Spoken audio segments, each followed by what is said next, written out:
Xian. Forced advancement, the waterfall that many a cultivator has lost their lives chasing. A phenomenon born from a moment of great emotion or deep clarity. An event of such great rarity that they say that only 1 in 1,000 cultivators are likely to ever experience it. For the cultivator trapped in a bottleneck, locked by the restrictions of their own lacking talent, forced advancement is the only way through, or at least, the cheapest. Usually. Forced advancement does a lot more than simply push a cultivator up a layer, it expands them. Suddenly, heights that were unattainable to them, beyond the reach of their talents, become achievable goals. Arduous goals, true, but achievable nonetheless. And this is why, to the cultivator without the resources of a king, bottlenecked or not, forced advancement can be a life-changing blessing. Most often, it happens in battle, faced with overwhelming odds, a cultivator, if they be lucky enough to have the chance of it, can push through and beyond. Of course, in most such instances, the cultivator dies promptly, since they're in battle and forced advancement leaves you an exhausted wreck, which is not conducive to survival. This is generally why the more sensible cultivators who try for forced advancement use meditation instead, hoping for enlightenment. They sit on mountaintops, or under waterfalls, meditating for years and years, all in the hope that, somehow, they'll unravel some great mystery about themselves or their cultivation that will give them that needed push. The particularly desperate have been known to resort to inflicting trauma on themselves, or those in whom they wish to instigate forced advancement. Torture, physical and mental, psychotropic drugs, the real risk of shattering one's cultivation, all to chase that hope. The hope of pushing past the limitations that heaven has set upon you. All this and more is why they call it chasing the horizon. A fruitless task. Virtually impossible. And it came to Xian from one conversation in a restaurant while breaking chopsticks. True, she wasn't bottlenecked, her cultivation had slowed extensively in recent years, yes, but it had nothing to do with talent. The Bloody Fang Mountains is a region low in natural qi, it's why, much like the cultivators, the qi beasts to be found here are rarely ever past the formation realm. The low concentration of natural qi, paired with the lack of means for her to distinguish herself and earn worthwhile supplements for her cultivation from the empire, meant that her growth had been almost halved in recent years. Bottlenecked or not though, forced advancement was a boon all the same, and Xian had given it to her from one conversation in a restaurant while breaking chopsticks. What could she say to that? How could she repay it? When would she be able to look at a chopstick again without losing herself in the memory of, what is without doubt, the most incredible moment of her life? Xian didn't know, but she was here today, in the hopes of finding out. She was kept waiting for several minutes. Of course she was. Besides the fact that her arrival was probably what roused Xian out of bed this morning, she knew that that witch manager of his would go out of her way to waste Xian's time and keep her waiting here like some common servant. Xian's gut roiled again at what she was here to do, but she stilled it with sheer will. Debts must be repaid. And make no mistake, this was a debt. She'd asked Xian for a favor, to explain to her enlightenment, hoping that she could glean something from his words that would give her even 1,000th of the fortune he'd found, and by heaven he had delivered. So, yes, she was indebted to him, and she would repay it. She only hoped that his apparent changes in personality were more than skin deep. If they weren't. She shook away the thought. Debts must be repaid. When Xian entered the comfortable parlor she'd been waiting in, escorted of course, by his manager, she noticed immediately that he had undergone some advancement of his own. It was surprising, but not overly so. His cultivation method was essentially the same as it had been, after all, simply 2 ranks higher. He could literally do nothing but fuck around for the next 5 years and still climb back to his previous cultivation level. It was how rapidly he climbed in cultivation after that would truly show his talent. Hey, Vice Commander, Xian greeted informally with a small, pleased smile that was not slimy at all to look at. In fact, it was a rather nice smile, all things considered. That would take some getting used to. You look better, he added, taking a seat, Meng Yi moving to take a place beside him. Xian eyed the girl at her boldness, proper etiquette, by which she really meant the ridiculous rules snooty, rich people made up to make themselves feel special, demanded that, as a servant, Meng Yi should be standing in the corner, if not waiting outside the room entirely. Yet here she was, seated beside Xian like she was his social equal. Meng Yi, seeing Xian's look, gave her a cocky smile in return. Xian frowned. The girl had done something similar at the restaurant, been more casual around Qigong than she'd ever dared before his enlightenment. It would appear that Qigong had changed enough that such breaches of etiquette didn't bother him anymore, and Mengyi was taking every advantage to insert herself into his life as something above the servant and bed warmer that she'd always been. She must be trying to snag an official position as a concubine, or maybe, if all her stars align, a wife. Xian felt disgust. What a conniving woman. Vice Commander, Qigong called. She looked at him, and as their eyes met, the sound of a chopstick hitting a soup bowl rang in her mind and she looked away. A part of her hated herself for the display of what every fiber of her being told her was weakness, but the rest of her knew that it was unavoidable. It was too soon. The effect too raw. In time, sure, but not today. I'm fine, she hesitated before adding, young master. Thanks for your concern. You're welcome. Oh, yeah, that reminds me, he turned to Mengyi, how's the magistrate? With his age and everything, that must have been rough on him. I received an update from Aide Dai this morning, he's still unconscious, but stable, Mengyi said. Xiaoying's eyes widened. It's true then, she asked, and when those eyes returned to her, she looked away again. The tiger in her soul, born of her cultivation method, stirred, offended that they treated like a superior predator someone they surpassed so clearly. She calmed it and her chi settled. What is true? Qigong asked carefully. That you pushed Magistrate Qin Zedong into forced advancement too, Xiaoying clarified, and the young master sighed.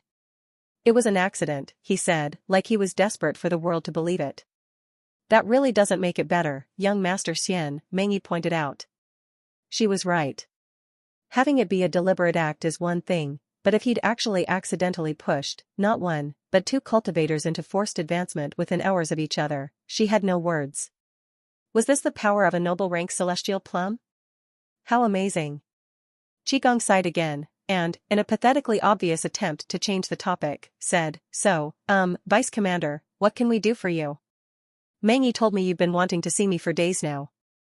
Xiaoying swallowed, then took an arming breath, and, ignoring the woman who was no doubt enjoying this, kowtowed before Xian Qigong. Young Master Xian Qigong, this Xiaoying thanks you for the benevolence you have shown her. Please, allow her to repay your kindness in turn. Never. Not once in her life had she done something like this. And yet here she was. The tiger in her soul burned at the act, but then the rest of her remembered the sound of a chopstick hitting a soup bowl. She had to repay this debt. I've told you, it wasn't benevolence, Qigong said. It was an accident, and it cost me nothing. But, since I'm pretty sure it will make you feel better to know you don't owe me anything, then, he paused for a few moments, thinking. Ah. You're a good fighter, right? He asked finally. It is literally the only thing she's good at. The infuriating bitch beside Qigong spoke before she could, and though it took all of Xiaoying's willpower, she said nothing. Okay, good, Qigong said. Because I want you to train me. Xiaoying looked at the man in shock. What? She asked. He shrugged. I'm not much of a fighter.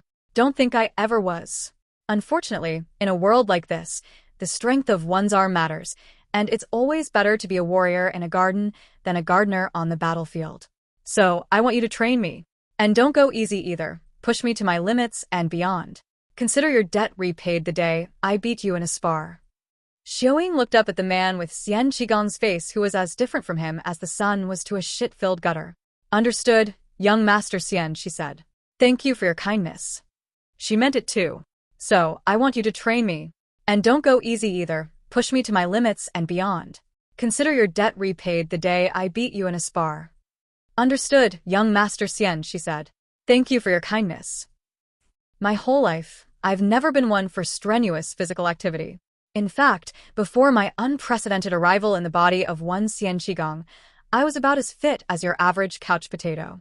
I had flabs for abs, and what constituted a workout for me were the numerous trips I took to the refrigerator to dip my finger in the jar of peanut butter, like the gross weirdo I am. So, why then would someone such as myself ask a soldier to train me and to push me to my limits and beyond? You might ask. Well, the answer's simple. See, during my bath before coming down here to meet Xiaoying, I came to a significant realization. I'm a main character. Or, at least, I'm well on my way to becoming one. Honestly, it's kind of ridiculous that it took me this long to realize it because I check all the boxes. Average guy ice guide to a fantasy world? Check. Special unique power that gives him an extra advantage? Check. Surrounded by potential uber-powerful enemies looming in the distance? Check. The only thing that's missing at this point is a sudden and recent rise in monster or demonic activity in the area, and it's not too late for that. Add in the fact that this is a world where one's peace of mind is all too often directly proportional to how hard you can slap some sense into the average young master, and well, it seems kind of obvious, really. I need training. Proper training. And based on what I've seen of Xian, from the way she carries herself to the little Meng Yi has told me about her, I think she's just the person to give it to me. Formality over with, Xian rises from her kneeling position and returns to her seat, much to my relief. I don't think having someone kneel and bow to me will ever not be weird. Her next words, though, fill me with significantly less relief. We need to get a feel for your current skill level, test your strength and speed, your stamina, all that stuff. You have a training yard in the compound, right? I blink at the armored woman. Wait, we're starting right now. I mean, I know this was my idea, but seriously, right now? Unless you have something else to do? She asks slowly. I look to Meng Yi. Do I? Please say yes. Please say yes. No. Your schedule for the day is wide open, young master, she says, and I don't miss the twinkle in her eyes. She can tell that I'm apprehensive about the suddenness of this, and she's enjoying it. Come, I'll show you to the training ground, she adds, smiling pleasantly. We follow Meng Yi's lead as she rises and heads for the door. As we leave the room, Fan Si, followed some distance behind by her younger sister, Hai, approaches us. Si has a resolute expression on her face, but Hai looks distressed and fiddles with her dress nervously. This does not bode well. Manager Meng. Young master. Fan Si bows. There's been an accident. What happened? Meng Yi asks. Si takes an arming breath. The Yin vase on the second floor hallway, I broke it, she says. It's immediately obvious that she's lying, and not only because we're currently on the first floor and she's the one who'd walked us down to meet Xian. This is obviously a classic case of an older sister trying to cover for the mistake of the younger. Before Meng Yi can answer, I speak up. Were you hurt? Her shoulders tense at my voice. No, young master, she says. Okay, then, clean it up, I say. Then I meet Hai's eyes from where she watches feet away as I add. And please, be more careful in the future. Si looks up at me in surprise, then she spots where my gaze is and looks to her sister and back to me. I return my eyes to her. Is there anything else? I ask gently. She bows again. No, young master. Thank you for your kindness. She backs away quickly, grabbing her sister, who stands dumbfounded, by the hand and pulling her along. I watch them go. What happened to the last servant who had an accident? I ask after a moment, knowing I'll hate the answer, but needing to know all the same. I talked you out of cutting off her hand, Meng Yi says. I stare at her, knowing there's more. You broke her fingers instead, she finishes. I sigh. Is she okay? I ask. Meng Yi nods. It was over a year ago. She healed. She healed. Two simple words lacking in so much necessary nuance. How well did she heal? Did her fingers regain their previous nimbleness? Does she have emotional trauma? Most importantly, how much did it cost her to heal? I sigh again, and Meng Yi places a consoling hand on my shoulder. Why does Hai even work here? I wonder. I would think with my reputation, Si wouldn't want her sister within a mile of this place. Because, for all your faults, you were never miserly, Meng Yi says. And they need the money. Their father's sick. The kind of sick that needs a qi doctor, Xiaoying adds, reminding me of her presence. I'd honestly forgotten about her for a moment there. A qi doctor? I ask. A cultivator with healing techniques, Meng Yi explains. They handle the illnesses and injuries that conventional healers can't. And I'm guessing they charge a lot more. I say, not at all a question. Xiaoying snorts bitterly. For work that's 10 times easier for them too, she says. I let out yet another exhale. Not a sigh this time, simply an acceptance of reality and the determination to do something about it. Pay for their father's treatment, I say to Meng Yi. And don't let them know it's from us. As you command, young master, she says with a small bow. Also, I hesitate. All this talk of doctors and injuries have brought it to mind, but I'm scared that there'll be nothing I can do. Chong, I say finally, deciding to take a leap of faith. Can these qi doctors help him? I'm sure they can, Meng Yi says. Should I arrange for his treatment too? I nod at her gratefully. Thank you. You know that's not enough, right? Xiaoying asks, staring at me, And I noticed that, for the first time since she showed up here today, she almost meets my eyes. A small part of me wonders what that's about. The rest can't really be bothered to care. I would be surprised if it was. I say honestly, then I walk away, because I don't want to stand in this hallway thinking these thoughts anymore. The training ground is a wide patch of cobblestone dirt behind the manor that's about half the size of a football field. And by football I mean the ball game that actually involves the feet, not that weird thing the Americans play. There's a building with 3 rooms on one end of it, a room full of practice gear and weapons, a small, sizable for normal people, bathroom, and a room for cultivation with a peasant-ranked cultivation circle in the middle. I stare at the cultivation circle for a moment, remembering that there's another one in the house that I'd used when learning the Path of the Sun Emperor method. So, Xian Qigong just has 2 of these things in the same house, because, why, he's too lazy to walk inside and cultivate? Rich people are so weird. Well, weird or not, this works to my advantage, seeing as I'd struck out rolling for the last cultivation circle and items can't be rolled for twice. Let's hope my luck holds out better with this one. Placing a finger on the cold stone with its glowing silver veins, I see what I'm looking for. 1 to 500, beast rank. 501 to 800, peasant rank. 801 to 950, sage rank. 951 to 999, noble rank. 1000, divine rank. Roll, yes, no. Good. Now, for the roll. Rolling. 717, peasant rank. Reward, peasant rank Linway cultivation circle. Peasant rank, huh? Well, better than nothing, I guess. When was the last time you used any of this stuff? Xiaoying asks, looking around. I look around too. Everything looks clean and in pristine condition, so I don't really understand what she means. Right, she says, staring at me now, I suppose you wouldn't know. She looks around again.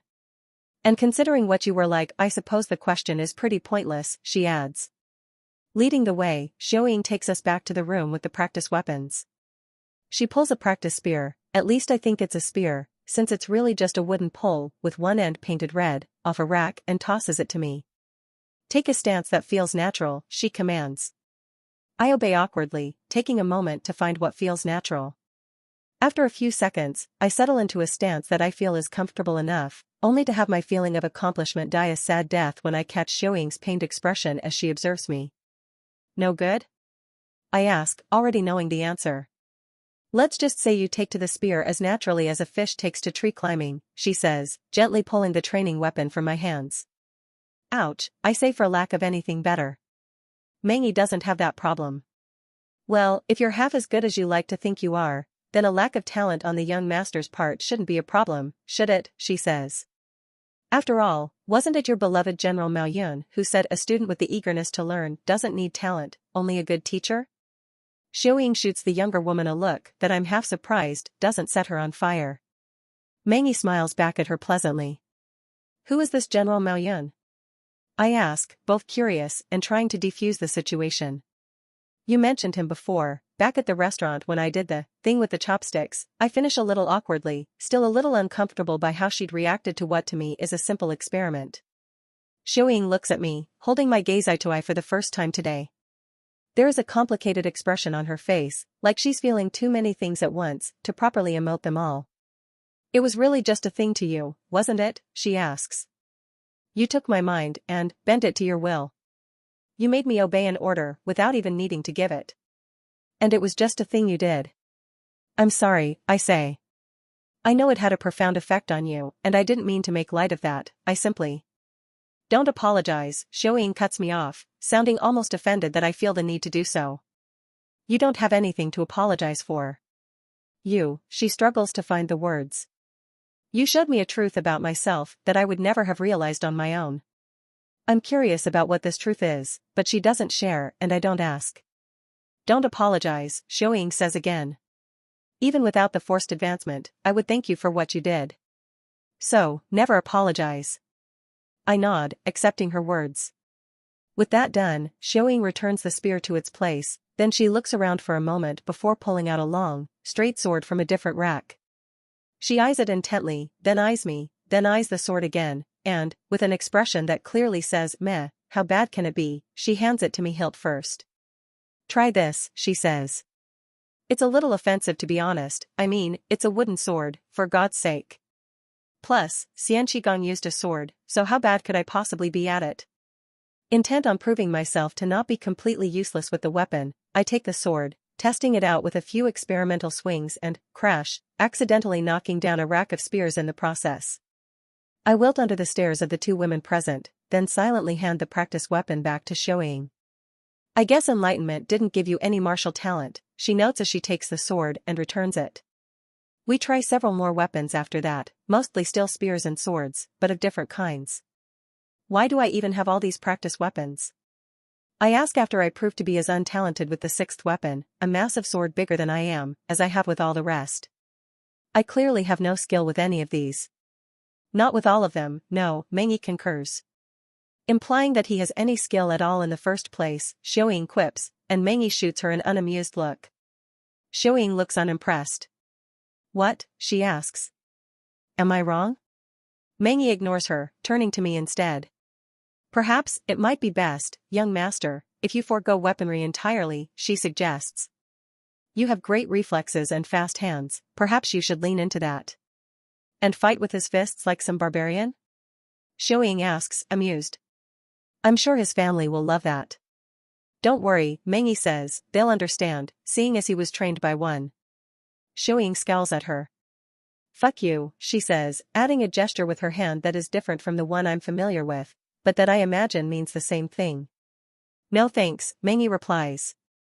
You're pretty enough, but if I was going to be with a woman it would be one with actual breasts. Xiaoying draws back, just barely refraining from covering her flat chest with an arm. Will you leave my breasts alone, she says. How can I bother them at all? Mengyi asks. There's nothing there. Xiaoying splutters. Yes, there is. Not all of us have those giant things you call breasts. These, Mengyi points at her chest, are normal-sized breasts. They only look giant to you, because yours are mosquito bites. So, if we did the no weapons thing, how would we go about it? I ask quickly, hoping to get us back on track. Because at this rate I might actually laugh out loud, and then I'd be screwed. Xiaoying stares hard at Mengyi for several seconds, looking like she really doesn't want to let the mosquito bite comment go, but eventually, she acquiesces and turns to me. What techniques does your method have, she asks. I blink at her cluelessly, then turn to Mengyi for an explanation. Cultivation techniques are like cultivation methods, only less, she explains. When you learn them, they weave themselves into your cultivation, strengthening it and using its power in turn to strengthen themselves. Sage rank methods and above come with techniques of their own, and while I'm not well versed on their intricacies, I suspect that that's how you sent Ratface and his cronies to their knees when we went out into town. I remember the event she's talking about, and I also remember that I'd heard something, words. I think. I hadn't thought much about it then, but I think it had something to do with weight. The Emperor stood before all he had built and watched the enemy come to steal it for themselves. He could burn them, he knew. But he wouldn't. He did not want them destroyed. He wanted them to learn. Heavy is the crown, he intoned. Now feel its weight. The vision ends to reveal two women watching me carefully. Cultivation vision? Xiaoying asks. Not. Yeah. I remember when I used to get those, she says. Hunted enough deer to last me 3 lifetimes. You hunted deer? I can't help but ask. Xiaoying shrugs, a little uncomfortably, I notice. My method's the path of the ascending tiger, she says. Hard to be a tiger without hunting deer. Fair enough. What's your method? She asks. The path of the Sun Emperor, I say. Xiaoying tsks. Lucky bastard. She mutters good-naturedly. I smile at her. Yeah, my visions are all about growing plants and dominating my enemies, I say. My little joke draws a reaction of surprise from the women that I hadn't thought was warranted. They look at each other, then, at me. You get cultivation visions about growing plants? Mengyi asks. Yes. I answer carefully. What does that mean? It means you must have saved an entire kingdom of kind grandmothers in a past life, because heaven is just blowing your dick at this point, Xiaoying says. To be less crass, Mengyi says, it means that your method has a healing technique. Or at least has great synergy for them. Synergy? I ask. You need synergy between your method and a technique you learn? Of course, Xiaoying says. You can't exactly learn something like the leaf in the wind movement technique when you cultivate the path of the unyielding mountain method. Their very concepts are contradictory. Ha, I see. That's good to know. What techniques do you have? I ask her, and she laughs in that way that adults do when a child asks a naive question. The Empire doesn't give techniques to soldiers manning nameless outposts in the middle of nowhere, she says. Ah, So, it's that kind of thing. I wonder why they sent her out here, though. She looks strong enough. Wouldn't it be smart to put such people in positions where they can be useful? Then again, who the hell am I kidding? When there's an entire generation or two, considering cultivator lifespans, of young masters and mistresses to give those positions to, what are the odds that someone like her would even warrant consideration? Come, Xiaoying says after a moment, we've done enough talking. And with that she leads the way out onto the training ground. Come, Xiaoying says after a moment, we've done enough talking. And with that she leads the way out onto the training ground. Faster. Xiaoying commands, swinging her training spear at my head so fast it's a blur. I duck, nearly collapsing to the ground. Xiaoying redirects her weapon immediately, the red-painted tip signifying the spearhead stabbing at me with the power and precision of a sniper round. I dive wildly to the side. Stop flailing, Xiaoying says. Move with precision. Move with purpose. I rise to my feet, breathing hard and wiping sweat from my brow with the sleeve of my stained and doubtlessly expensive outfit. Even with my superhuman physique, the last hour has been taxing for me. I am moving with purpose, I say. Survival. I mean, I know I told her not to go easy on me, but seriously? I heb ruses. Besides, shouldn't you be teaching me proper forms and katas and stuff like that, instead of trying to murder me? Well, I could, but would you rather spend the next 3 years learning a fancy move that will be useless 99 times out of 100, or would you rather spend it learning how to kick ass and avoid getting your own kicked? She asks. I can't actually argue with that one. Qigong, she continues, you're a cultivator. For a mortal, learning things like blocks and counters and grapples are sensible, but for us, cultivation is what truly matters. And your cultivation is noble rank. You, more than most, can't afford to think like a mortal. Very soon you'll properly unlock your cultivation's techniques, and when you do, half the moves a mortal would need to learn will become pointless to you, because you'll have something better. And if you ever meet an enemy that your techniques can't beat, then believe me when I tell you that fancy footwork won't save your life. Then what will? I ask, genuinely curious. Probably nothing, Xiaoying admits with brutal honesty. But I bet in that moment you'll be glad you didn't waste your life practicing some fancy move that ended up being useless. Uh-huh. I say slowly at her words. You're not very good at this teaching stuff, are you? Don't blame me. You're the one who wanted to be trained by a barbarian, she says. Okay, it was Meng Yi who called you a barbarian. I was an innocent bystander. Xiaoying tuts. Throwing your subordinate to the wolves, how dishonorable. You cut me deep, young master, Meng Yi adds from the corner where she watches us train. I roll my eyes at their antics. You know, for two people who can't seem to get along, you certainly have no problem working together to tease me, I say. If I didn't know any better, I'd mistake you two for sisters. Like a switch is flipped, both women's expressions change immediately to one of affront. Now you're just being mean, Xiaoying says. Young Master Xian, I would like to tender my resignation for this slander against my character, Meng Yi adds. I roll my eyes again, barely holding back a snort. You two are ridiculous, I say. We get back to training eventually, Xiaoying pushing me to my limits and beyond till the sun hangs high in the sky. Unlike me, who's a rich, jobless, pretty boy, Meng Yi and Xiaoying actually have jobs to do. Jobs which, ironically enough, are the reason why I have no responsibilities myself, seeing as one handles my estate and the other handles the outpost that I should be commanding. You know, put that way, I kinda sound like a rather scummy guy. Anyway, regardless of how they came to have these important responsibilities, the fact is that thanks to them, both women have to head out after training, and I'm left by my lonesome. Being the diligent helper that she is, though, Meng Yi gives me the opportunity to be productive in her absence, by taking me to a part of the manor that I hadn't even known existed until this moment, the library. Maybe it's because of his personality, but I honestly never expected Xian Qigong to own a library, especially not one with so many books on history and geography and the minutiae of qi and cultivation. Then again, I suppose owning a book doesn't necessarily mean being familiar with the information contained within. I know I certainly owned a bunch of books back in my old life that I barely even cracked open, much less read. Thanks to Meng Yi, My knowledge of this world and its customs and such has been steadily growing, but it doesn't take a genius to see that what I don't know still far surpasses what I do, even for a regular person. I'm not even sure how they tell time here. Or the date. How many months do they have? Do they have weeks? How many days in a year? How do they keep time? Knowledge that children have might as well be mysteries of the universe to me, and it's time I began to correct that. Meng Yi won't always be around to hold my hand, and even if she was, that's no reason that she should have to. I lose track of time in the library, moving from books to scrolls on topics ranging from the fundamentals of qi to the greatest poets of the ages. I've always had an issue with pulling on mental threads. One thought leads to another, leads to another, leads another, on and on and on, and that comes into play here.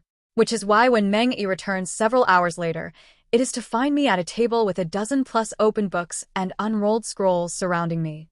I stare at her. You're back, I say. Have you been in here the whole time? Meng Yi asks, approaching me. I nod. Has it been that long? I ask, then look outside, and notice for the first time that night has fallen. Oh. Looking around the library again, I notice that the strange, glowing crystals had all come on. They must have brightened softly as the natural light coming and dimmed, because I had not noticed their sunlight glow replace the actual sunlight in the room. Come, Meng Yi says, helping me up, let's get you dinner. Yeah, thanks, I say rising, before belatedly remembering one of the reasons she'd gone out in the first place. Oh, the Qi doctor, did you talk to them? Meng Yi nods. Everything's been taken care of. She'll visit them tonight. Assuming they accept, treatment should begin tomorrow, or next, at the latest. I nod in understanding, but something Meng Yi says sticks with me. I suppose there is the possibility that they might refuse, isn't there? Funny how I hadn't considered it before now, but people refuse help all the time, especially when it comes from strange, unknown sources. Situations like the one I've had Meng Yi set up almost always are too good to be true and come with strings attached. Many people would rather walk away and leave things as they are than risk a potential deal with the devil-type situation. I don't think the Fan family will refuse, Meng Yi says. They care about their father too much. But you think Cheng might, I say, not needing to ask. He hasn't taken well to sympathy since the incident, she says. What if I go to him? I suggest, despite having a pretty good idea how that will go. Just tell him up front that I want to make amends? He will spit on your face, Meng Yi says simply. I sigh. Yeah, that's about what I expected. Well, I guess we'll cross that bridge if we come to it, I say finally. I suppose we will, Meng Yi agrees, a pensive look in her face. What is it? I ask. Just dwelling on the irony of it, she says. Ju's family, they never approved of her relationship with Chang. They're cultivators and his family aren't. It was a whole thing at one point. Her father once said he would die before letting her marry some mortal farmer. Meng Yi goes quiet for several moments. I say nothing either. What is there to say? A soft knock comes at the door. Yes? Meng Yi calls, and it opens to reveal Fan Si behind it. See, your shift ended over 10 minutes ago, Meng Yi says, sounding somewhat exasperated. Go home. In a moment, Manager Meng Si says bowing, but there's someone here to see the young master.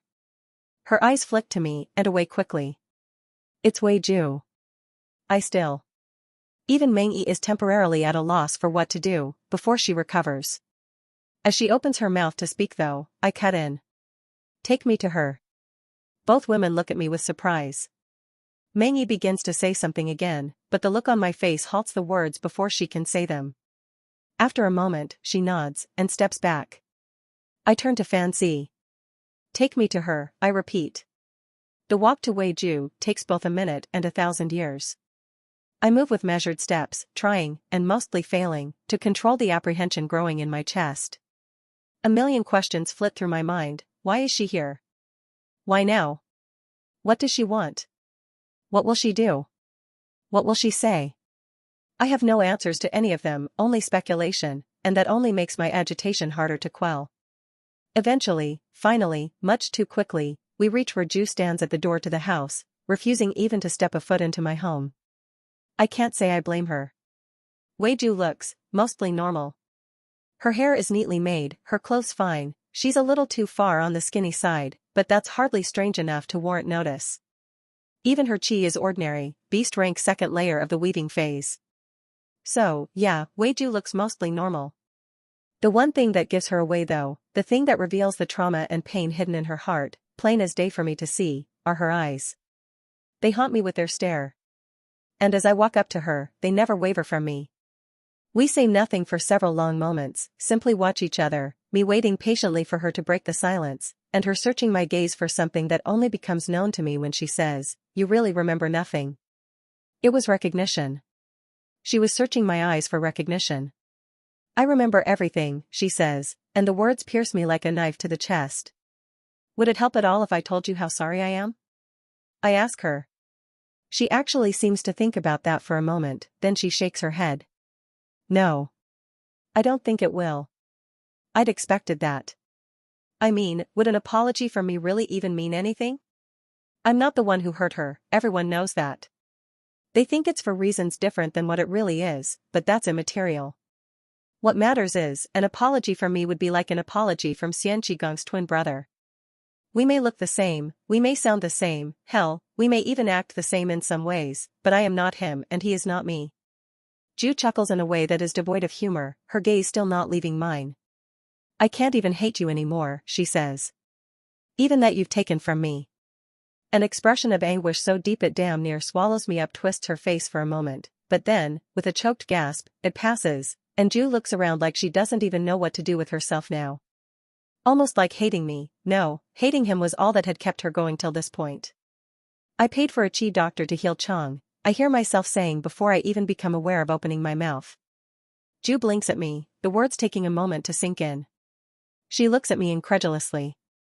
"You think you would accept charity?" she asks. "From you?" "No, I don't," I say. "Which is why you're going to make him." Ju looks at me like I've gone insane. And maybe I have gone insane. Maybe I've lost my mind. But I don't stop. I can't stop. Because I don't know how I know, but just then, when she talked about how she can't even hate me anymore, I saw it, she's given up. Completely. "You are going to go to him," I say, spine straightening as the sun within my chest flares. "You are going to make him receive the treatment.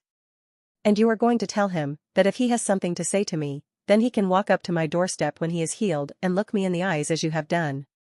Chi gushes from me in a quantity so great its loss leaves me lightheaded. The chi is invisible, but I feel it wash over Ju, making her stagger back a few steps before she regains her balance. Just like the last time something like this happened, I hear it again. Only this time, instead of the word sounding staticky or underwater, it sounds like a different language. One so familiar, I can almost make out the words. Ju's eyes widen in shock for a moment, but that quickly morphs into hate. "Damn you, Xian Qigong," she says with deep emotion. "With every breath in my body, I curse you." "Good," I say. I sway unsteadily, but before I'm even at risk of falling, Meng Yi is there supporting me. I lean on her gratefully, not looking away from Wei Ju. "Good," I repeat. "Curse me. As long as you curse me, you're breathing." I catch Ju's eyes glimmer for a split instant, before she turns her back to me. She stands still for several seconds, and just when I think she'll say whatever she wants to, she storms off. She will go to Chang, I know. And she will do everything I told her to, she literally can't stop herself. Tomorrow, I will freak out over what having the power to force my will onto others, limited as it is, means, but for tonight, my sinfully soft bed is calling my name. Li. "Li, I really don't think this is a good idea," Pan Hu, coward that he was, said for the millionth time in the last 2 days. "Gotta agree with him here," Li Dukuan said, his long, thin body folded under a cloak as they huddled by the fire for warmth. "I mean, even if the hidden realm is still open, and we can somehow find it in these fuck-ass huge mountain, you really think senior brother Xian woulda left anything behind?" Li's eyes flashed. "Don't fucking call him that," he snarled. "He's not your fucking senior brother." Pan Hu and Dukuan shared a look that he ignored. "Li, come on, man, we always knew the thing with Xian was temporary," Dukuan said. "Honestly, it's kinda crazy he kept us around for this long.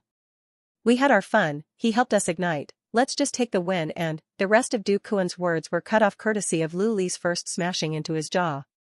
The thin man went tumbling back off the small rock he was sitting on, and Li stood over him, panting with rage. "Don't you have any fucking pride?" Li screamed. "You want to be a dog for the rest of your life. following some rich fuck around and being treated like shit, then go do that. Me? I have a fucking destiny. I'm gonna find that hidden realm, I'm gonna get my own power, and then I'm gonna fuck up Qigong and fuck that bitch who thinks she's hot shit. You can go feed on fucking scraps if you want. Du Kuan rose to his feet, his 6'7" of height helping him tower over Luli. So what? He screamed back. You're gonna get us fucking killed in the mountains for you stupid destiny? There are chi beasts out here, you idiot. Peasant-ranked chi beasts. Is your destiny going to save us from being eaten? Guys? Pan, who called, only to be ignored. He was always ignored.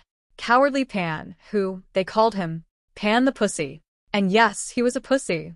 He jumped at shadows, sometimes his own. He wasn't brave, he wasn't strong, he wasn't tough.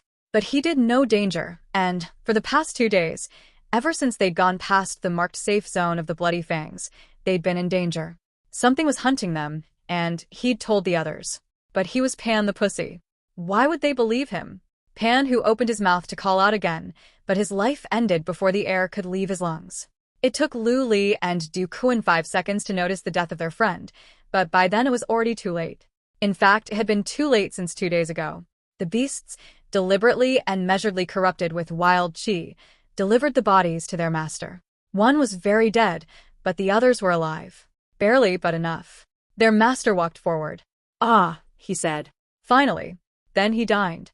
Fan Hai. Fan Hai was many things, but a spy was not one of them, and in a perfect world, or maybe even just a better one, the job of spy would never have been one she needed to do. Unfortunately for Fan Hai though, this was not a perfect world, or even a particularly good one. She was perfect for it. She had an uncanny, inadvertent ability to escape the notice of people, even those who she would rather notice her, and everything about her, from her timid, rather skittish disposition to her naturally guileless appearance, readily lent itself to the avoidance of suspicion. Not that there was much risk of suspicion to begin with, after all. Who would want to spy on Xian Qigong? Certainly not his own family, the very people who kicked him out and sent him here to begin with.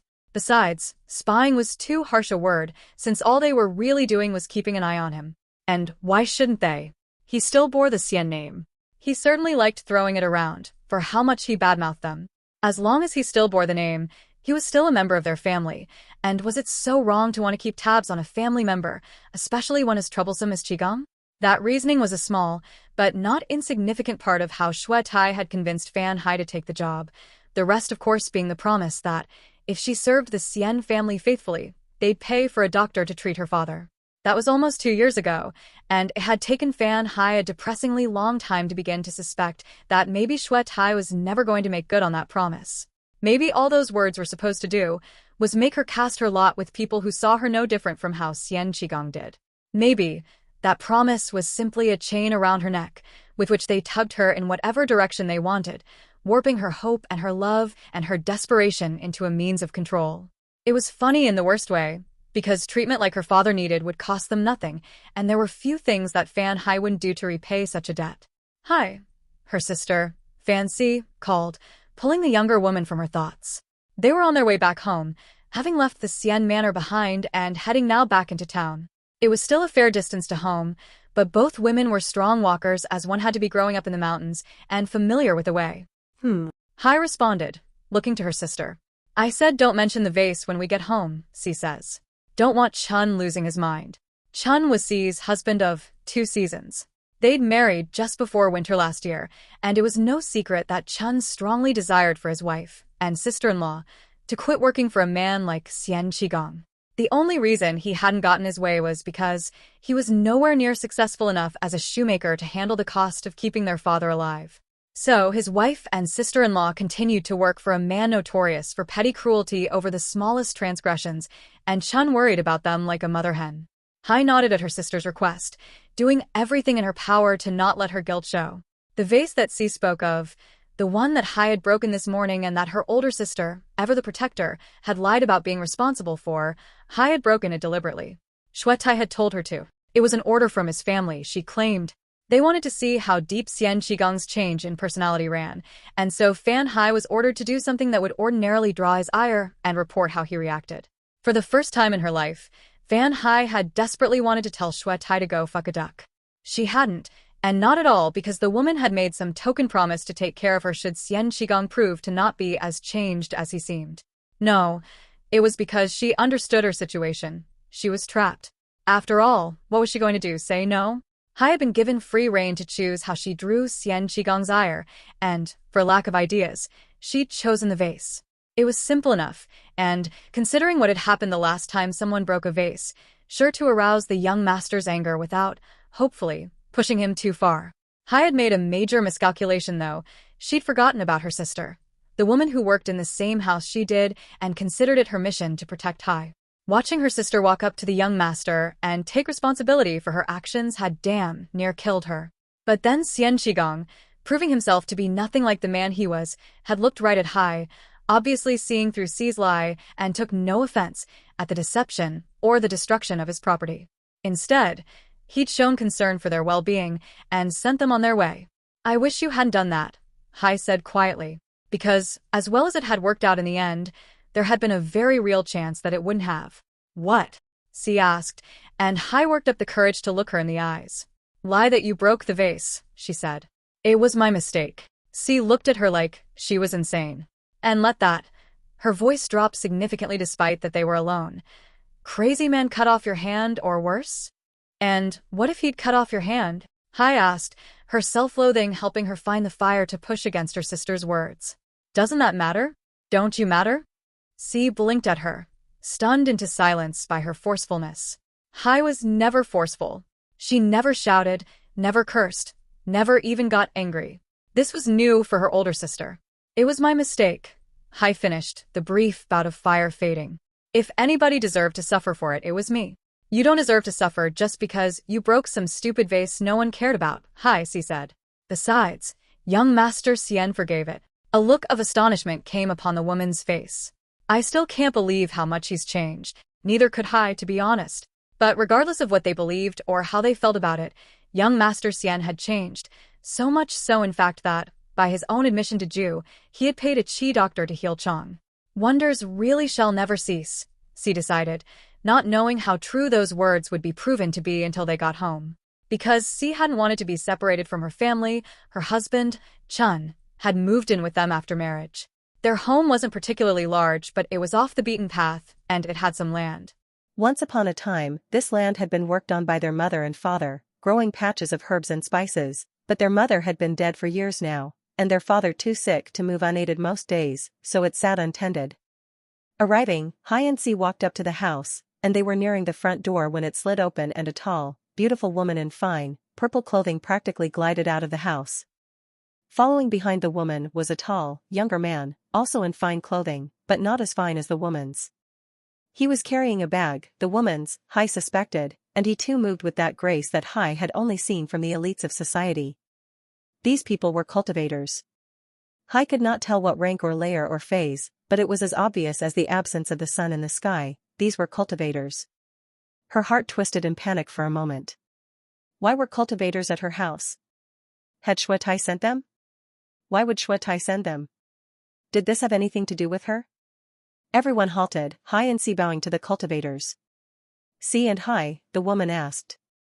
The mortal women nodded. "I am healer Chao Lin," she said, "and I have been tasked with the treatment of your father. I have observed him, and I will return tomorrow and every day hence at sunset. He will be well in 10 days. Her piece said, and uncaring of the surprise and confusion she'd just caused both women, healer Chao Lin began to walk off, followed behind by her bag-bearer. Hai's mind swirled. A healer? Tasked with treating her father? Her father will be well in 10 days? 10 days. Who could? Wait, was this? Healer Chao, Hai called, only realizing after the words had left her mouth that she'd been the one to speak them. The cultivators stopped, and Healer Chao turned to stare at the mortal woman. Yes? Hai sank to her knees, head down to the ground. Forgive me, but, you said you were tasked with treating my father. But, by who? Hai heard her sister sink to her knees beside her. Yes, Healer Chao, Xi added. To who do we owe our gratitude?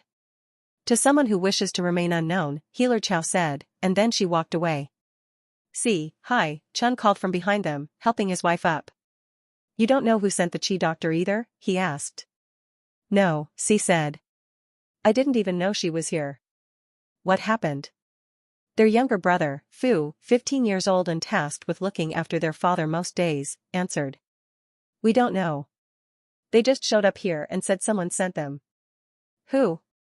Xi asked, despite already knowing the answer to that question. Hai didn't blame her, she really wanted to know too. At first glance, the obvious culprit was Shui Tai, who had clearly finally decided to honor her end of their bargain. But upon deeper inspection, that didn't make sense. Why now? And why would Shui Tai not make it known to Hai, even if no one else, that this was her? She'd been holding this over her head for literal years, for her to just hand it over now without asking for anything in return wasn't really. Hai's eyes widened. Hai, what is it? Xi asked, noticing her sister's expression. Hai looked at the older woman, suddenly unsure. Hai. Xi encouraged, and she took the leap. What if it was young Master Xian, she asked. Expressions of disbelief and confusion greeted her suggestion. Fu scoffed. That demon? Yeah, right. Shut your mouth, Chun chastised, though clearly not because he disagreed with the sentiment. Hai wilted. Right, she supposed it was a rather stupid idea. Xi didn't seem to think so though, in fact, her mind seemed to be following the same thread that Hai's had, because her eyes were growing wider and wider by the second. Xi, what is it? Chun asked. I think it might actually be him, she said slowly. What? Why? Chun asked. I mean, I know you've been saying he's been different since his enlightenment or whatever, but why would he want to treat your father? I don't know, Xi admitted. But Ju came to the house just before we left. She came to meet young Master Xian. Wait, Ju, the girl he raped and crippled her boyfriend? That Ju? Chun had to ask. Yes, her. She must have heard about his memory issues and come to see if he still remembered her. Did he? Chun asked. No, Xi said. But the way he looked at her, the way he talked to her, he looked so heartbroken. Like he wished he could make it all better, and that was when he told her that he sent a Qi doctor to heal Chang. It took Hai's brother and brother-in-law a moment to connect the dots, though neither looked particularly convinced by the shape it revealed. So, you think that he also sent a Qi doctor treat your father too? Chun asked. Xi nodded. Nah, Fu said, that's bullshit. How would he even know father is sick? Fu, everyone knows our father is sick, Xi countered. I think young Master Xian asked Manager Meng about us, and she mentioned it and now he's helping. I mean, think about it, who else can it be? Neither male still seemed convinced, but neither one had an answer to her question either, so they let it lie and simply appreciated the good fortune that had befallen them. The next day, back at the manor, Xi, pulling Hai along, approached Manager Meng. Good morning, Manager, Xi said, bowing shallowly. We need to know, it was the young master who sent healer Chao Lin last night, wasn't he? The young woman, same aged as Hai, but so much more mature in bearing and ability, gave them an innocent look. I can't say I know what you're talking about, she said, but now that you mention it, what did she say? Can your father be healed? If not for her personality and the clear concern on her face, Hai and Xi would have thought that Meng Yi was mocking them. After a moment, Xi said, healer Chao Lin said he'll be fine. She said she'll come at sunset every day for the next 10 days. Well, that's good news, Meng Yi said. Make sure to leave before sunset today, and take the next 10 days off, fully paid. Go and be with your father. Thank you, Manager Meng, the sisters said, bowing happily. You're welcome, Meng Yi replied and walked off. As she did, Hai called. Manager Meng? Meng Yi turned. How? Hai hesitated, then firmed her resolve. How can we repay the young master, she asked. Meng Yi thought about it for a moment. Don't let him know you know, and just continue to work diligently, she said. That's good enough for him. Wei Ju. Chang's room looked the same. It smelled the same. And when she snuck in through the open window, just like she used to what felt like a lifetime ago, a wave of nostalgia so poignant she damn near choked, washed over her. She landed lightly on her feet, then looked to the left. His bed was still there, where it had always been, and his made out his form on it in the darkness of the room. She almost hadn't come. In fact, she'd actively tried not to. When she left his manor, she'd gone home and put herself to sleep with some of her father's beast-rank slumber chamomile tea. Thinking that if she was asleep, then she could ignore the weight of Xian Qigong's decree tugging in her chest. She'd slept, and then come to hours later at midnight, fully dressed and halfway to Chang's. She'd given up then. Cursed Qigong's name to hell and back, but she'd given up. And now here she was, brought back by Xian Qigong to a house that she hadn't been to for 2 years, because of Xian Qigong. To think that heaven would favor someone like him with such power. Maybe there is some truth to that old saying, after all, heaven really is blind. "Hello, stranger," Chang said from the bed, and Ju jumped. She heard him chuckle quietly. "Jerk," she muttered, smiling too. He always loved to tease her. The moment of levity faded quickly, as it brought to mind memories of what they'd shared and, more importantly, how they'd lost it. "It's been a while," Ju said awkwardly, trying to find a way to begin the conversation that, even now, Xian Qigong's decree demanded she have. How heaven could bless someone like him with so much had to be the greatest mystery in all the planes of existence. "Is that what we're doing?" Chang asked quietly. "Small talk?" He sounded so tired. Small. The happy, bright boy she'd loved nowhere to be found. Ju found herself glad for the darkness of the room. She didn't think she could do this in the light. "Is small talk so bad?" she asked. The more small talk they did, the longer she could avoid talking about the heavy talk. Chang sighed, then said in that way that isn't a question even if it may sound like one, "I'm guessing you're here because I refused the healer you sent." Ju blinked. The healer oh. Xian Qigong's healer must have come and gone already, and Chang thinks that she sent them. That was sensible, she supposed. After all, who else would have done it? The realization that she could, and maybe, should have done that long before now stabbed her in the heart like a knife, but Ju forced herself to focus. She had a task to fulfill, and Chang had just handed her a chance to do so with his words. "Why did you refuse?" she said. "Why didn't you come by yourself?" Chang asked back. "I'm here now," Ju said softly, the words tasting like ash in her mouth. She hadn't wanted to come here. "Because I refused," Chang pointed out. Ju stared at him on the bed. His back was to her, the covers up to his neck. His hair a wild, dark mess. "Did you?" She hesitated. "You knew I would come if you said no." Chang said nothing for a moment. "I suspected," he admitted finally. The words were a blow to Ju's chest. "You wanted to see me," she realized. "Yes." "No. I don't," Chang sighed. "I shouldn't have made you come here. I'm sorry.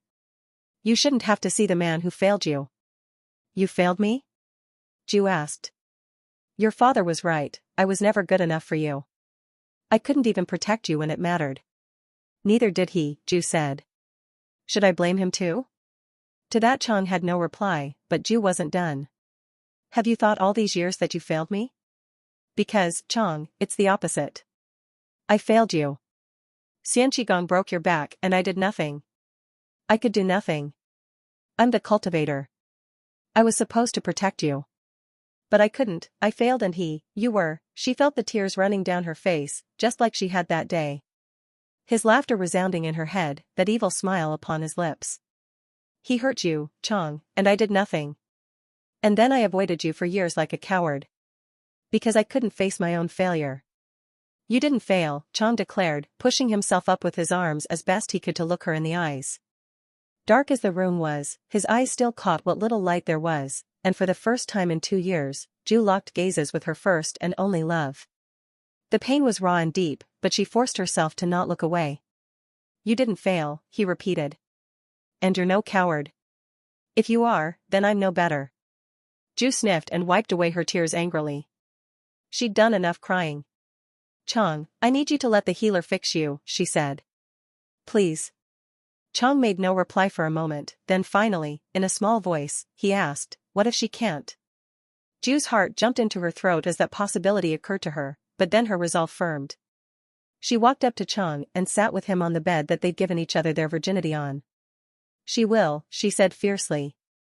"And, if for some reason, the healer actually couldn't fix him, then Xian Qigong had better pray that he can find someone, or something, that can." "Fan Hai." The servant opened the door, and Fan Hai walked into the opulent room. Lounging on her deep blue sofa, Shuai eyed the young woman curiously, long, golden pipe in hand. Well, if it isn't little Hai, she said, sucking on her pipe. I was thinking you'd forgotten all about us, what with this rumor I've been hearing about healer Chow Lin paying daily visits to your house. Fan Hai stood her ground, even as her legs shook and her stomach twisted in on itself. I'm done, she said. We had an agreement, and you never kept your end of it. I'm done. Shuai studied her for a moment. Very well then, she said. If you're done, you're done. You may go. Hai blinked, confused. Just like that, she almost asked, but held herself back in time. She bowed to the woman who had used her for 2 years, and, as fast as could without running outright, she left. Tomorrow, I will freak out over what having the power to force my will onto others, limited as it is, means, but for tonight, my sinfully soft bed is calling my name. You have a subjugation technique? Xiaoying asks flatly, giving me a steady look. Is that what they're called? I ask back, blankly. Yes, Qigong, Xiaoying says. That is what they're called. Oh. Okay then. It's tomorrow, and while I'm not quite freaking out just yet, the possibility definitely hasn't been ruled out. Especially since, based on Xiaoying and Meng Yi's reactions, this might be a much bigger deal than I thought. Honestly, after last night, when she'd simply fed me the last of the noble rank chi pills from my power and then put me to bed, I had thought that Meng Yi either didn't know, or didn't care about what I'd done to Ju. Cut to this morning though, and I am thoroughly disabused of that notion. In proper Kung Fu master fashion, Xiaoying had shown up hours before dawn to get my training started dark and early, and since Meng Yi didn't want me training on an empty stomach after missing dinner yesterday, she sets us up in one of the many parlors in the house and serves me a pot of peasant-rank tea and some biscuits for energy. Then, as I ate, she'd so casually brought up the event with Ju last night. Now, here I am, faced with the stares of both women. A little thirsty, and seeking an excuse to calm my thoughts, I take a long sip from my teacup, draining its contents before setting it back down. Meng Yi refills it, and I roll for the new cupful of tea. The first had given me a NIL, and I hope that the second will be a luckier roll. Rolling. For 27, beast rank. Reward, nil. I hold back from reacting visibly to the disappointing roll. You know, maybe I should roll the tea by the thimbleful instead, really up my chances of getting something good. It's too bad that I can't roll an object more than once though, even if only until I get an actual reward, that would be convenient. Unfortunately, I only get 1 roll per serving of tea, and there's nothing I can do about. The thought peters out as an idea comes to me. 1 roll per serving of tea, I muse. So what if I just keep serving the tea? After all, water can be mixed into tea, and it would still be tea, right? So the question is, at what point does it stop being tea? Or, I guess in this case, at what point does unrolled tea becomes too diluted by rolled tea to stop counting as unrolled tea? A little excited to test out my idea, I first re-roll for the untouched cup of tea still in my hand. Failure. Cannot roll for the same item more than once. Okay, good, that's exactly what I expected. Can't roll twice for that, but now, for the experiment. I pull the teapot closer and pour the tea in my cup back into it. Shaking it a bit to ensure it really mixes, I then pour out a new cupful and roll for it. Failure. Cannot roll the same item more than once. I blink at the message, my excitement sinking like the Titanic. Oh, I say, then the realization that I just wasted probably 2 more cups of tea with my little experiment truly settles in and I sigh. God damn it, I mutter. I gulp down the cup of tea, trying to wash away my disappointment with the delicious chi-filled beverage and still wanting to carry out the experiment to its end despite its disastrous start. Are you sure that celestial plum didn't damage his brain? Xiaoying asks, drawing my attention back to both women. Diligently, though with an indecipherable look in her eyes, Meng Yi refills my empty cup, and I roll for this one too, fingers mentally crossed. Failure. Cannot roll for the same item more than once. God damn it, I mutter again and gulp down the second cupful of tea. Holding out the empty cup to her, Meng Yi raises an eyebrow at me and makes no move to refill it. I sigh. Fair enough, I say, and put down the cup. Young Master Xian, are you okay? My trusted manager asks carefully. I stare at her. Have you heard the proverb about the hunter who went digging for a rabbit when he already had an elephant on his head? I ask, in lieu of an answer. Meng Yi's other eyebrow joins the first in reaching for her hairline, and Xiaoying makes a face. Is the tea alcoholic or something? She asks Meng Yi, and ever diligent, my manager actually answers, no, it is not. I roll my eyes at both women, then shake off my disappointment. It isn't the end of the world, plus I've learned an important lesson today, my rolling power, whatever it is a petty ass. I'm not drunk. I'm just, the words fail to come. Don't worry about it, I settle on finally. In an attempt to change topics, I say, I am a little worried about this subjugation technique though. From Xiaoying's reaction, it sounds like it's a big deal. I mean, I'd always thought that the ability to impose your will on someone else was a big deal, from a consent and violation of autonomy standpoint, but the idea that it might be yet another unique, or rare, or weird thing about me hadn't even registered. For a noble rank cultivator? Yeah, you bet it's a big fucking deal, Xiaoying says, apparently accepting my change of topic since it got her back on what she really wanted to discuss. In fact, the woman adds, you might say it's an impossible fucking deal. In that it's impossible. Only divine rank methods get subjugation techniques, Qigong. No, not quite, Meng Yi says. I did some reading on it last night after I put you to bed, and apparently, there are 2 known noble rank methods with subjugation techniques. Well, that book needs an update, cause there's 3 now, Xiaoying says gesturing at me. This doesn't make any sense, I say. They're all noble rank. Why do some get such a powerful ability, and the others don't? And why did it have to be the one that I'm cultivating? Just because they're the same rank doesn't mean they're the same, Xiaoying says. The path of the rabbit and the path of the fox are both beast rank, but that doesn't stop one from being clearly better. Do all cultivation methods have names that start with path? I ask. Path of the rabbit, path of the fox, path of the sun emperor. Xiaoying's own method is called path of the ascending tiger, and Qigong's former method before I upgraded is called path of the glowing noon. What's up with all the paths? Yeah, they do, Xiaoying says, and it takes me a moment to realize that she's answering my, I'd assumed, rhetorical question. Cultivation is the journey towards heaven, Meng Yi says. And your method is the path you take, Xiaoying continues. And let me tell you, that path matters. I digest that for a moment.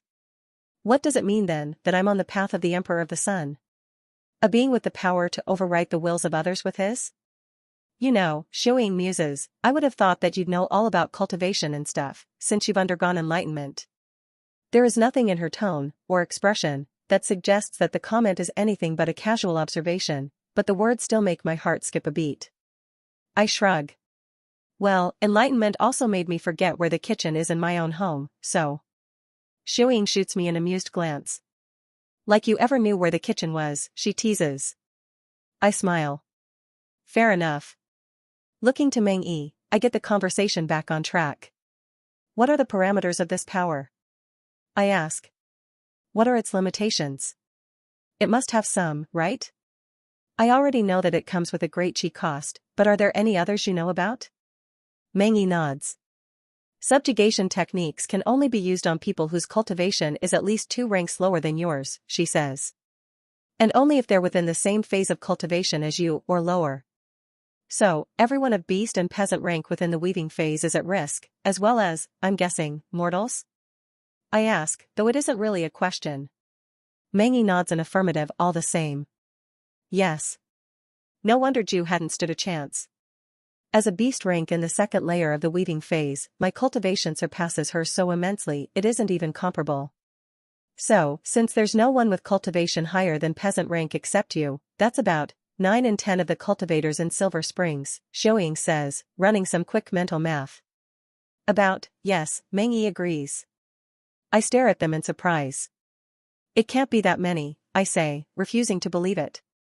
There has to be hundreds of cultivators in Silver Springs, you're telling me only 10% of them are past the weaving phase? Xiaoying shrugs. Silver Springs isn't exactly overflowing with opportunities, she says. Those who have the talent and ambition to advance past the weaving phase usually move for greener pastures. Ah. Of course. The curse of small towns. Do you think it will change things too much? Meng Yi asks Xiaoying. When word gets out that young Master Xian has a subjugation technique. Right. That will happen eventually, won't it? I used this power on Wei Ju yesterday. It's incredibly unlikely that she's not going to mention it to anyone. Xian deliberates on the question for a bit. I don't think it will change much for most people, she says finally. Even before he became the favored child of heaven, no one was going to mess with him. This will just be more of that. His family will be a different story though. My lips press into a thin line at Xian's words. Yes, my family. They may have been content to keep me out of sight and out of mind when I was just an obnoxious and talentless waste of space, but now. Enlightened, noble rank cultivation, a subjugation technique, causing forced advancement left and right, and all that without even accounting for the potential exposure of my most powerful gift. How much longer until they decide to bring me back into the fold? Power speaks. It did in my old world, and it practically screams in this one. Sure, from what Mengi has told me, my family is powerful enough that this might not be enough for my mother, or whoever is in charge, to be willing to bring me back, especially if whatever atrocities Qigong committed that got him kicked out in the first place are significant enough. But, at the rate I'm going, with the main character energy that seems to be following me around, how much longer will that take? How many more strange, or unique, or extraordinary things will I stumble as over tea kettle into before I receive a summons back home and I'm ensnared in cultivator politics and a whole lot of, potentially deadly, drama? My thoughts must be evident from the expression on my face, because Mengi takes my hand. She says nothing, but she doesn't need to, the look of support she gives me is enough. I smile at her gratefully, then say, guess we'll worry about that bridge when we get to it. For now, I'll just obsess over the fact that I can mind control 90-something% of the population. Resistance can be built up over time with repeated exposure to a subjugation technique, Mengi says, no doubt trying to make me feel better. So, basically, the only way to not be able to mind control someone is to mind control them a bunch of times? Mengi makes a face. It doesn't sound as good when put that way, she says, and her words draw a smile out of me. You know, old you would have killed to have this power, Xian says. Yeah, I agree. But old me was also a piece of shit that the world is better off without. Xian blinks, a tad stunned by the harshness of my words. Then she laughs. Won't argue with you on that one, she says. No, I didn't think she would. Xian rises. Come on, she says. Subjugation technique or not, you still have training to do. I don't move. Instead, I watch Xian for a moment. Is there something on my face? She asks. I shake my head. Just wondering how you feel about me having this power, I say. Something flits through Xian's eyes almost too fast to see, then she scoffs dismissively. What do I care?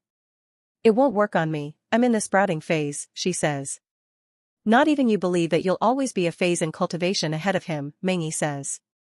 Xian shoots her a sharp look, but after a moment, it softens, and she sinks back into her seat. Xian, I understand if it's too much for you, I say. I mean, if I found out that someone, especially someone with Qigong's history had power like the subjugation technique gives, I don't know how safe I'd feel around them. If you don't want to come around anymore, I understand. It's fully within your right to. Stop, she says. Her words peter out, but after a moment, she starts again. I always thought that my thoughts were my own. That my mind is my own. I thought I saw through the lies and the bullshit of the world. I took pride in it. Her gaze meets mine, her eyes aswirl with a whirlpool of emotion. You tore that pride to pieces with a chopstick and a soup bowl, she says. You've had power over my mind once, Qigong, and you left it better than you found it. I will trust you. Pan Kai remained kneeling even after she finished her report, waiting for the Xian matriarch to decide on what Pan Kai should do. Well, the divine-ranked domain realm cultivator said, looks like my wayward son has found some good fortune after all. Her eyes settled on Pan Kai. Go to Silver Springs, she said. Make your presence known to no one. Observe and report to me in a month. Pan Kai's head pressed to the ground. As you command, she said.